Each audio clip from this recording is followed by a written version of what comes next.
White people invented race to justify their oppression of the African people and their descendants, as well as to justify their mistreatment of the indigenous American tribes. So racism is always the aggressor. Race-based violence starts and ends with white people. Entirely different is bias. It's possible for a black person to be biased against a white person. It's defensive bias, though, because again, white people started and continued it to present day. So a black person not liking a white person or not trusting a white person on the basis that they're white is not racism. It's defensive bias based on 400 years of dehumanization and history and trauma that has not been atoned for. No reparations have been made. No apologies have been given by the majority of white people. Most white people will tell you, I didn't do it, so I'm not responsible. I've never been racist to a black person. Why do they hate me on the basis of my skin color? That's racist.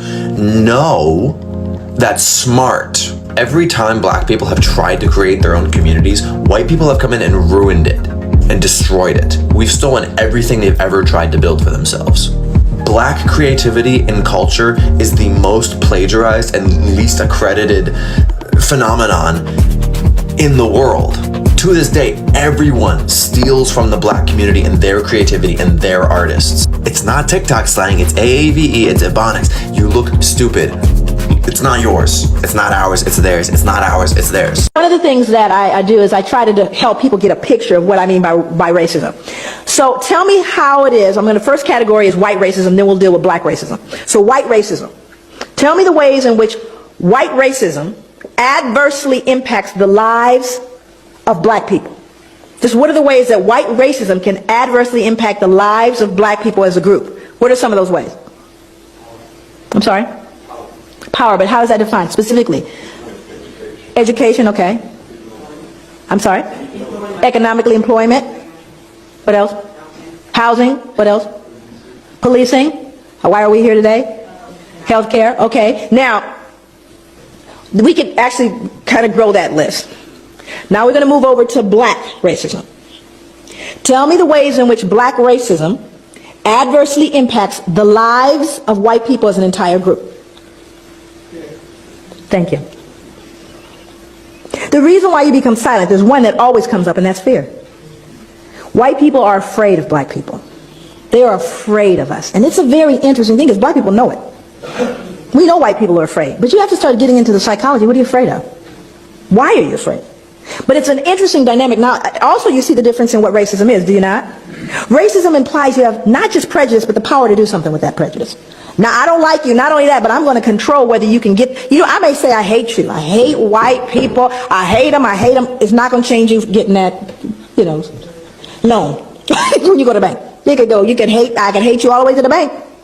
Not going to change. Do you see the difference? That whereas white racism says, not only do I not like you, but I'm going to change the impact of where you can live. I'm going to determine with that racism where your powers are. You following me? And I'm talking about as a group, not an individual, because people said, I remember when my uncle didn't. I'm not talking about your uncle. I'm talking about the whole group. I'm not talking about an incident. That's the difference. Hi guys, I hope that you're doing well. My name is Furaha for those who are watching me for the first time.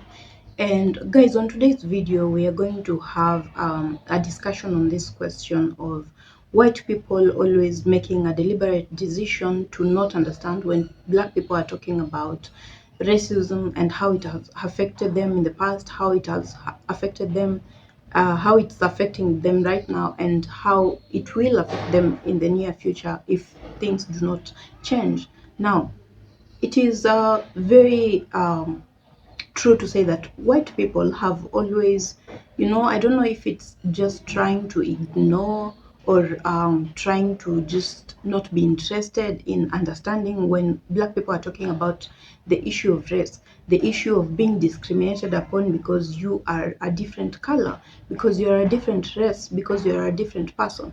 Now, white people have been unable, and they keep proving that they are unable to actually recognize the fact that they have made black people go through a lot of things just because they do not look like them.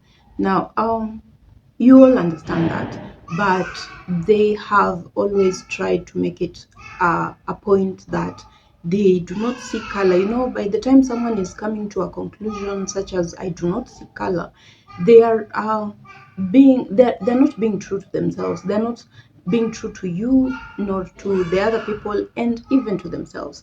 Now guys, let me not say so much. Let's watch this video and then we will come back with a conclusive discussion on the same. So let's watch the video. Anything that robs us of our humanity is a danger to everyone. And that is what's going on with people of African descent all over the world, because not only did it get done here, but who did we tell? The entire world we told these people don't deserve any value. Everyone wants to be American, not y'all. But when we go, I literally go to countries all over the world. America sets the standard, and thank God for what happened later. Let's move forward. So a lot of people start saying, well, y'all got free, right? Y'all are free, everything's fine. See, whenever you talk about post-traumatic slave syndrome, people get locked there. So there's a myth that after slavery ended, the playing field was leveled. Was it? Remember, all the lynchings occurred after slavery. That wasn't during, after slavery. So you had black sharecropping.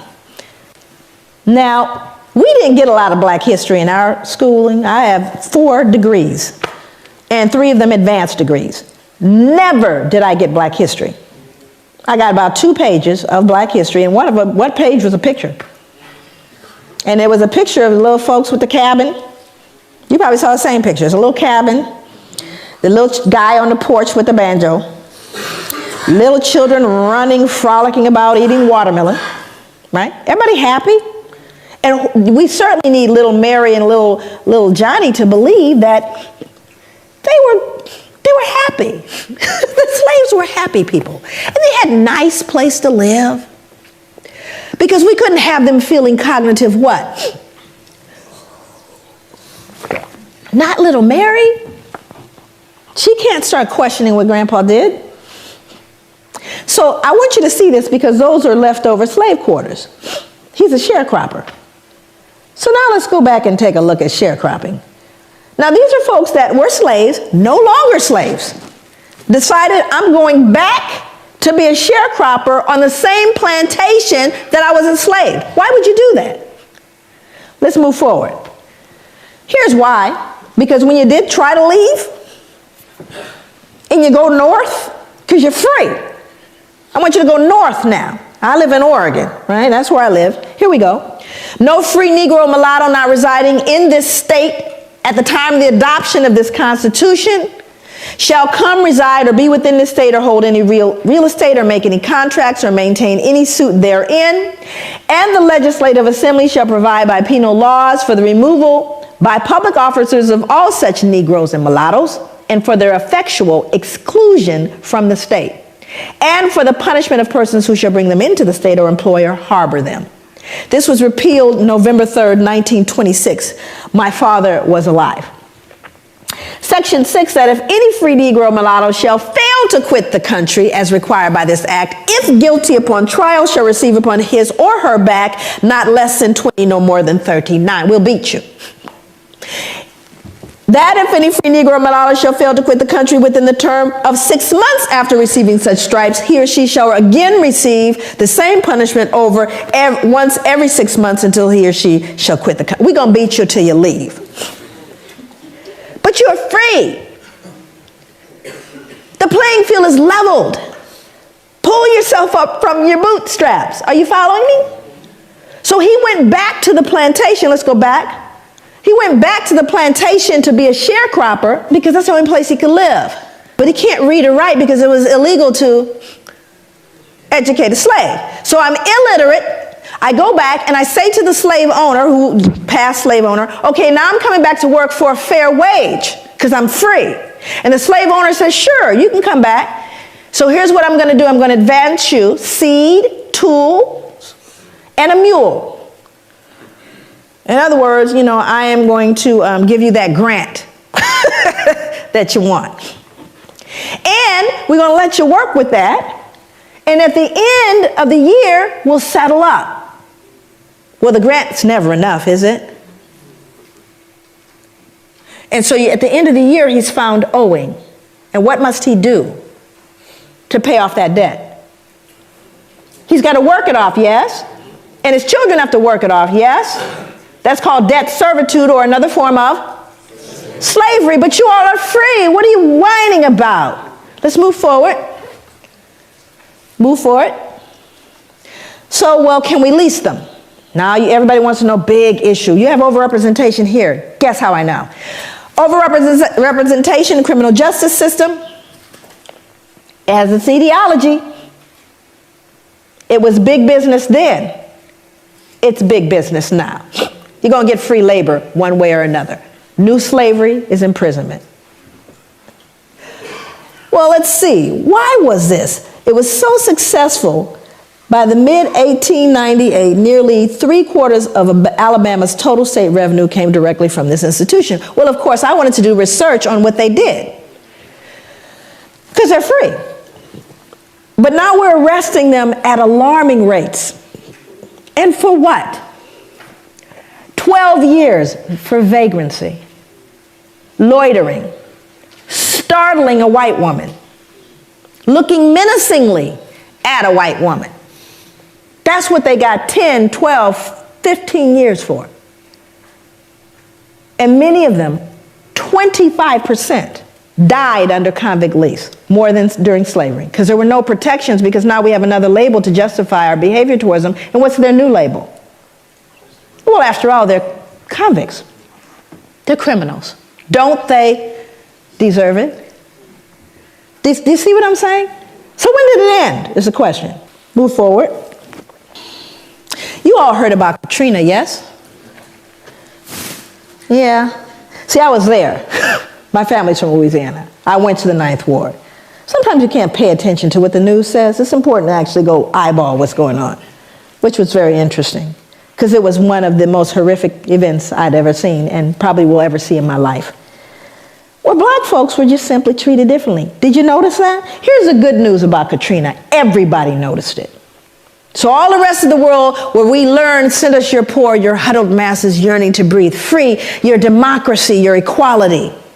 They said, what happened with that Katrina thing?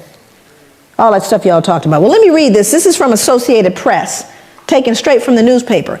In the front, actually, the top part here is actually a woman, but they think it's a man. Anyway, it says, a young man walks through chest-deep floodwater after looting a grocery store in New Orleans on Tuesday, August 30th, 2005.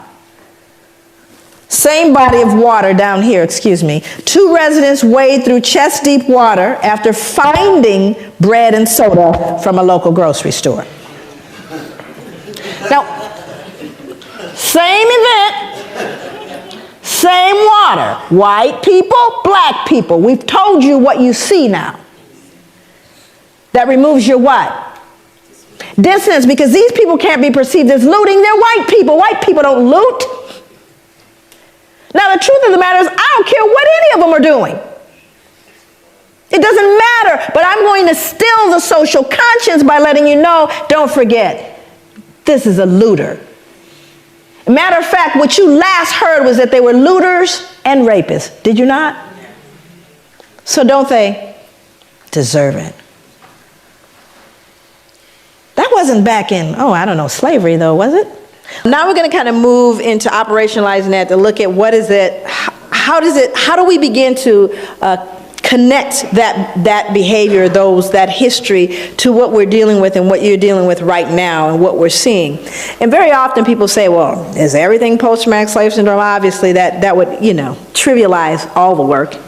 We cannot lay squarely on the shoulders of post-traumatic all the problems that we see, nor can we place all the problems squarely on the shoulders of white people or any of the above. So hopefully we won't digress into anything that is that foolish in terms of a discussion.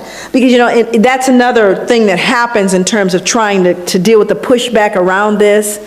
Then we move into extremes, and it tends to dilute the realities that are going on. So hopefully we're way beyond all that. Well, now she's saying everything is post-traumatic. No, I'm not.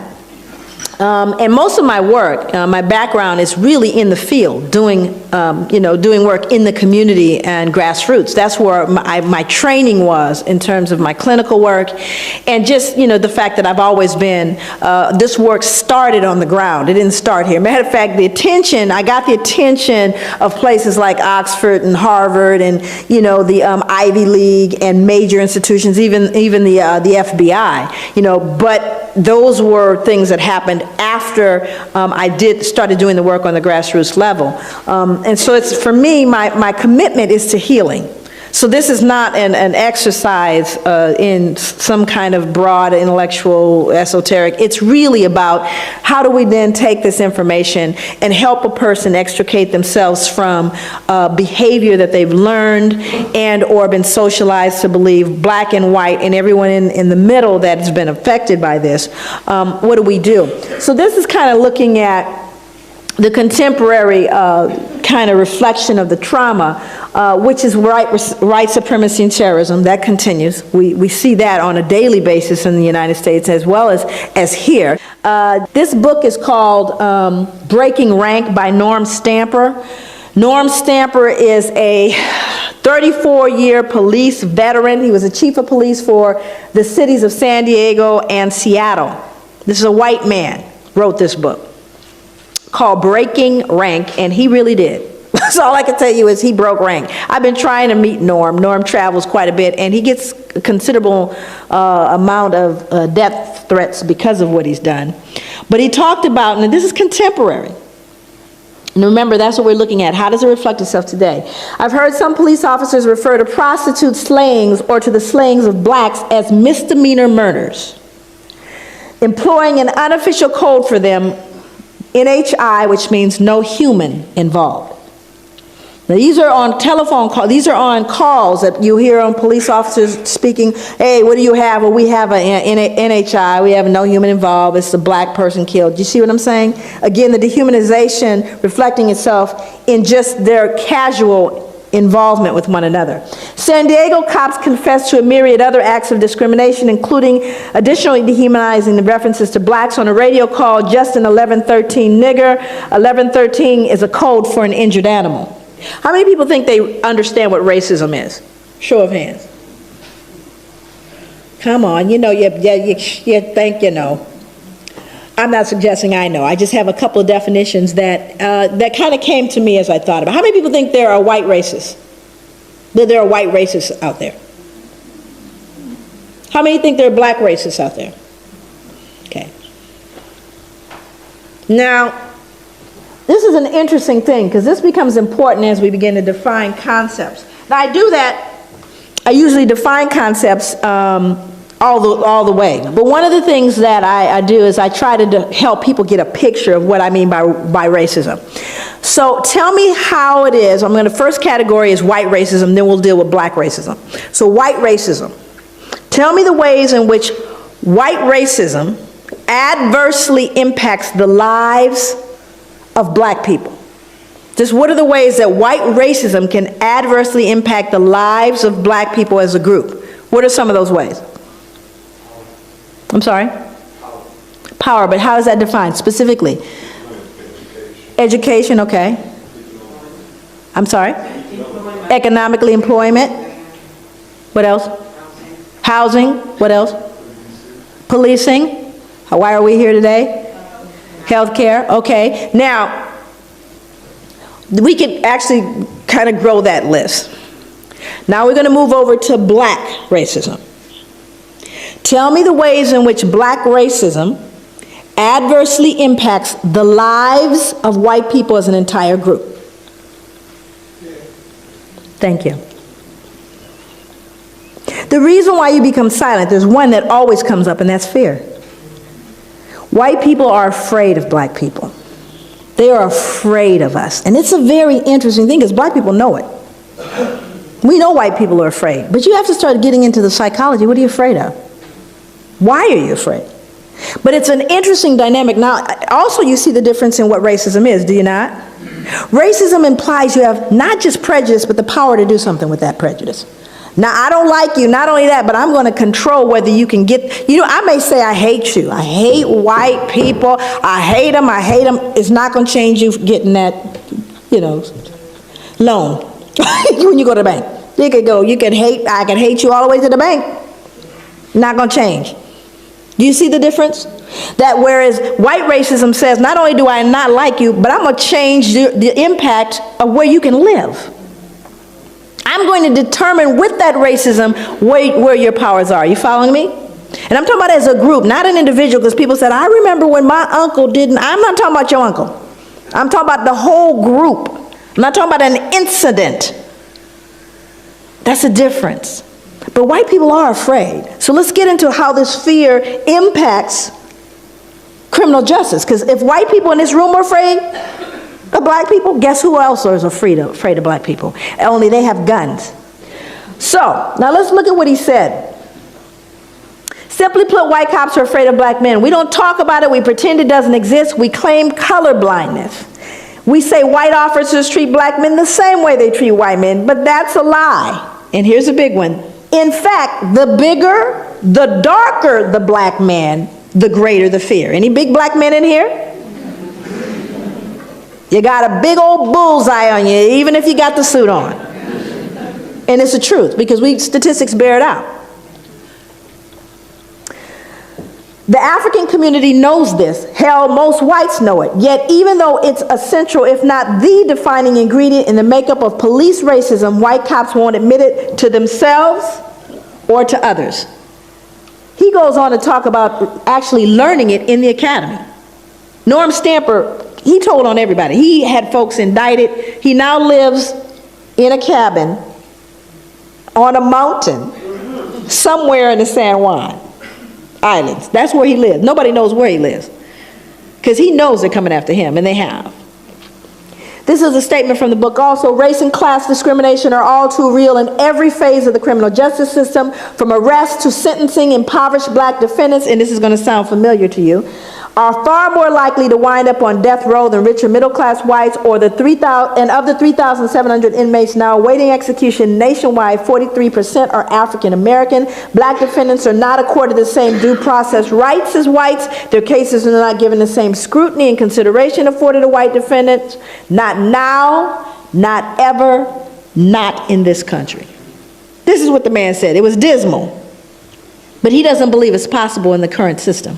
So what we have to realize is we need to be realistic about that. So what I have to do is teach my sons how to navigate this, do I not?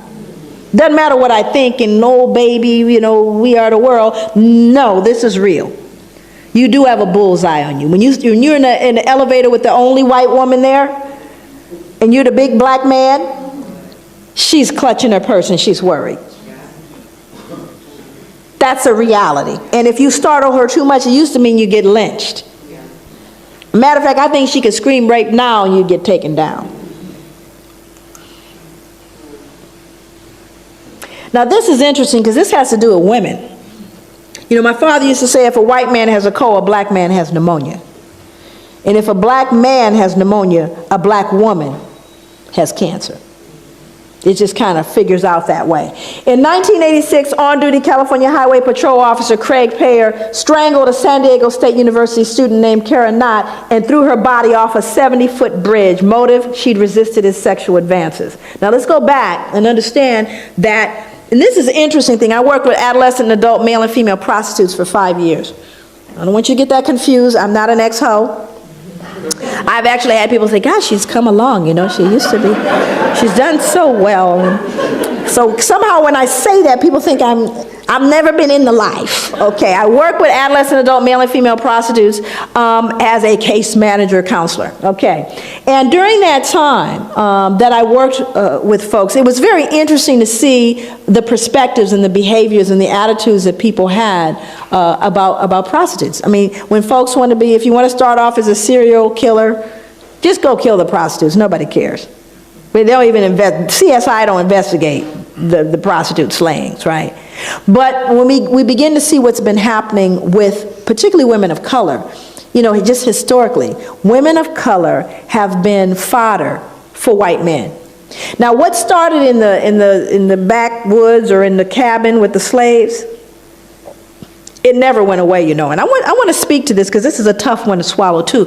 But imagine they did a study back in the 80s, and they asked men cross the board, cross races, if you could get away with sexually assaulting a woman, raping a woman, in other words, and there's no possible way that you'll get, you know, penalized for it. You ever get, how many of you would consider doing it?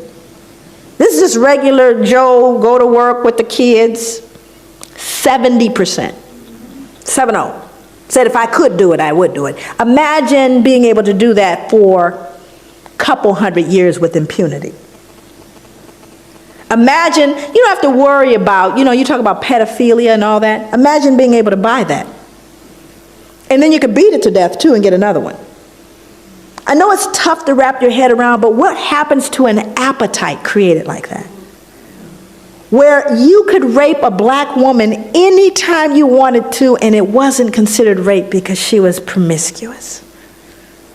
Hundreds of years. We're not talking about a few years, hundreds of years, protected by the law. No moral, you could go to church, it was all good. Where do you think that went after slavery ended? It didn't go away, because guess who's the number one? You got folks who are pimping the women, and then you got the ones that are buying them. And who's buying them? Same middle-aged white males between 35 and 60, married with children. 5 years I work with them. These are the Johns. Still are the Johns. And still are getting hold of some of that black body. Are you following me? This is really important to know. It just mutated into something else.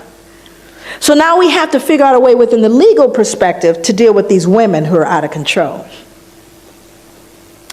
My cautious guess is that 5% of America's cops are on the prowl for women. Women, you need to get concerned.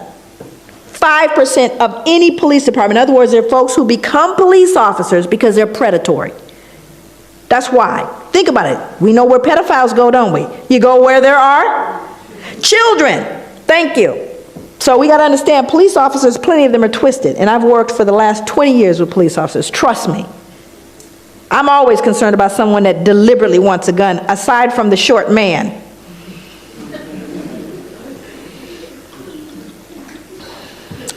In a department the size of Seattle's, that's 63 police officers. In San Diego, 145. In New York City, 2,000. The average patrol cop makes anywhere from 10 to 20 unsupervised contacts a shift. If he's on the make, chances are a predatory cop will find you or your wife, your partner, your daughter, your sister, your mother, your friend. That's in general. And you see, you get a freebie when you have a person of color because they have no rights. It is not hard to understand why people of color, the poor, and younger Americans did not and do not look upon the police as, quote, theirs. Compare and contrast. Are the police as an institution known for their protection of the innocent against deception, or do they deceive the innocent? Do the police protect the weak against oppression or intimidation, or do they oppress and intimidate the very people they've sworn to protect? Again, we're not talking about anybody that just fell off a truck. We're talking about a 34-year police veteran who went back, by the way, to get his PhD. Now, this was a study I did, the research I did. Now, let me explain kind of the basis of this research.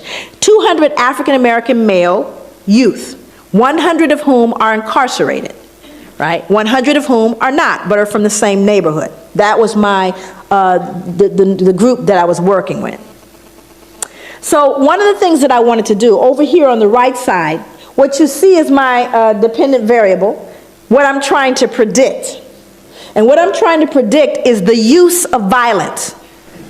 So what I discovered was the most significant predictor of African American adolescent violence.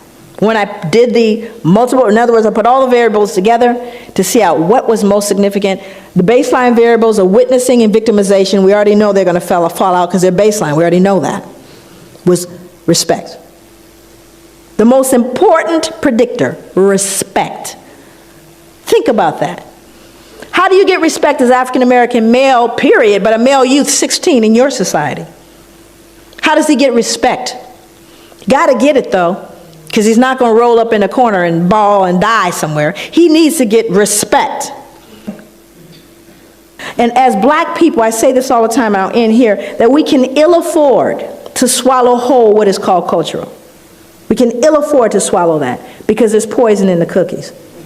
And the only way to get the poison out of the cookies is not someone from the outside looking in, but those who are living in this to be able to look at themselves and assess it with a level of dignity, a level of safety that perpetuates a sense of well-being and healing. Thank you so much. Maturing is realizing white people really think black joy is just ghetto. That's because white people aren't allowed to be joyful. And this isn't me being critical of white people, but the concept of whiteness is social control, right? It is rigidity. The concept of whiteness was sold as privilege, but the price of that privilege was freedom, was joy. They are only allowed to have privilege in a controlled sense. I want you to think about all of these concepts: political correctness, social manners, professionalism, dress codes. Like, all of these things are inherently controlling. Like, none of these things are freedom. None of these things are expressive. White people aren't allowed expression. And this is why black people are like white people's secret obsession and like the bane of their existence. You know what I mean? Because black people refuse to conform, and in that conformity, even though there's so much of a consequence behind refusing to conform, there's also so much joy. There's also so much freedom. And this is why there's so much of black culture that is mimicked, because it represents something that they could never be, which is why they wear our culture like a costume, because it is something that they can only temporarily enjoy. You cannot both remain part of the privileged class in society and rebel against it. Being a privileged member of a Christian colonial society means giving up the right to express yourself.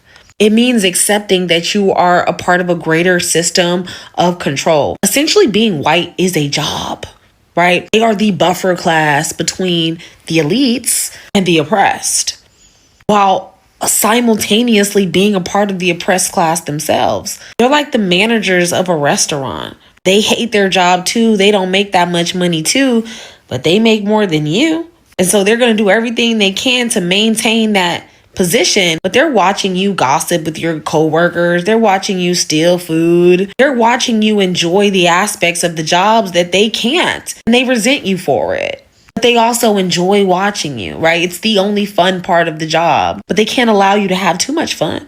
No, or then the boss is going to hammer down on them. It's not really a privilege to be white. You know, everything that was great about European cultures and societies, pantheons, the worship, the witches, the magic, fairy tales, everything that was great about being white, about being European, was stolen from white people. I mean, colonization was just as brutal for white people. Well, I won't take it that far, but it was terrible, you know? And white people still haven't mourned the loss of everything that they lost. All right, buckle up. We're about to cover the 15 traits of white supremacy culture. Not the hood and tiki torches version, the everyday version that sneaks into your workplace like a raccoon entering a Chipotle dumpster. Because we're all swimming in white supremacy culture, whether we want to, believe in it, or even know it's happening like an iPhone update in the background. Number 1, perfectionism. Ah, yes. The belief that making a single mistake means you must pack your belongings and move into the woods to think about what you've done. 2, sense of urgency. Everything must be done now. Immediately. Yesterday. The world will collapse if Brenda doesn't get that email. 3, defensiveness. Someone says, hey, this could be better. And suddenly people are acting like you just stabbed their childhood. 4, quantity over quality. Did you make 12 mediocre things today? Congrats, you're crushing it. Meanwhile, your soul left the building hours ago. 5, worship of the written word. Because if it wasn't documented in a 36-page Google Doc, how could it possibly be true? Or real, or exist? 6, only one right way. My way. Why? Because that's how I do it. Why ask questions? Stop resisting. 7, paternalism. When people in power say, we made this decision for everyone else because we know what's best. Which is funny because they never do. 8. Either or thinking. Everything is either good or bad, right or wrong, hero or villain, like a Marvel movie written by somebody who hates nuance. 9. Power hoarding. We totally believe in collaboration. Hides all important information in a vault protected by lasers and emotional manipulation. 10. Fear of open conflict. The moment someone expresses an honest emotion. Okay, that was aggressive. No, Susan, it's just Tuesday. 11. Individualism. The belief that everyone should be on an island. Alone. Self-sufficient, self-soothing, self-destructing. Community? Never met her. 12. Objectivity. Pretending you don't have emotions, while clearly having emotions. Lots of them. All of them. All the time. 13. Right to comfort. Any hint of discomfort and someone is like, I'm being attacked! Meanwhile, you're literally just talking. 14. Progress equals bigger, more. We're expanding! Cool. Why? Because expansion is progress? Or maybe we're just tired of spiraling. Ever thought of that? 15. Entitlement to leadership. When people assume they should be in charge because they've always been in charge, despite demonstrating no actual leadership skills. Like, at all. You don't have to be racist to swim in this culture. You just have to be alive. These are the default settings. The goal isn't guilt, it's new norms. We need to shift from control to collaboration, from urgency to sustainability, from hierarchy to shared power, from comfort to accountability. That's when real liberation begins, and that's when all of us start breathing easier.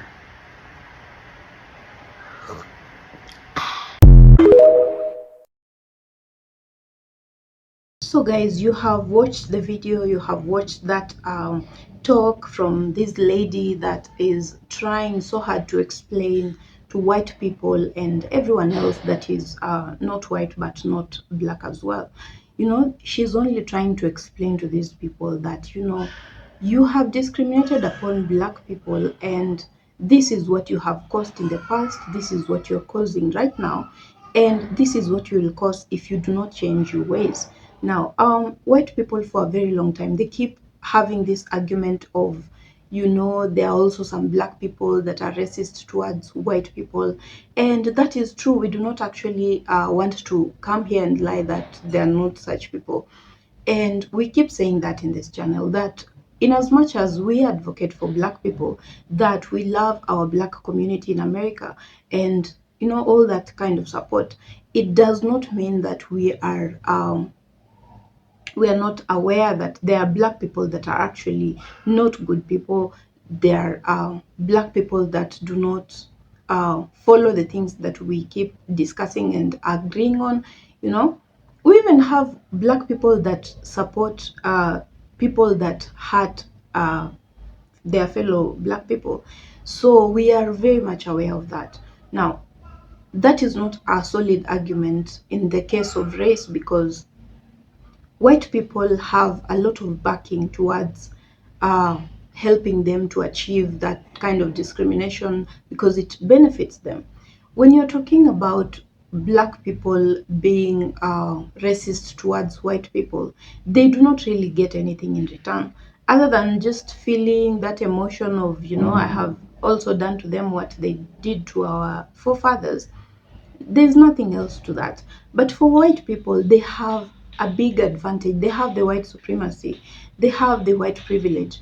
And when they use these things intentionally to hurt black people, which is really the most case, they hurt them for real, because we have people in jail, we have lots of young people in jail, we have a lot of black men in jail, we have a lot of women who have not been able to access certain facilities, certain things in life just because they were black. Yeah, we have for example, the enslaved woman who was curvy and beautiful and all that.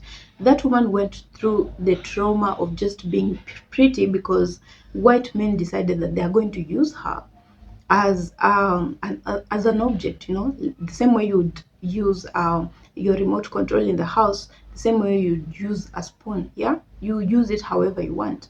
She was taken to a museum for the interest of men, to please men. So wherever a white man feels bored, they would just go there and watch her and sometimes do the deed, and that was okay. You know, nobody questioned, nobody thought that was wrong, nobody cared about how she feels about that herself. And even after she died, that is the part that is most annoying. Even after she died, she did not they did not give her the respect that a person deserves, even in death. Yeah, she still was put in that museum so that the men could do same thing that they were doing while she was alive. And that is something you do not even want to wrap around your head, because it doesn't look real, it doesn't sound real, but they did that. They did that to our enslaved brothers and sisters. And yeah, so when white people keep arguing that there are also black people that do not like them, that discriminate upon them, it is true, we know that, but what is even the percentage? It is a very small percentage. But not to say that it doesn't mean anything, because it does. But you also need to recognize the fact that you being racist to black people hurts them more than when they are racist towards you, because you have the power, you have everything that can help you to fight these people, you have everything that can help you to protect yourself.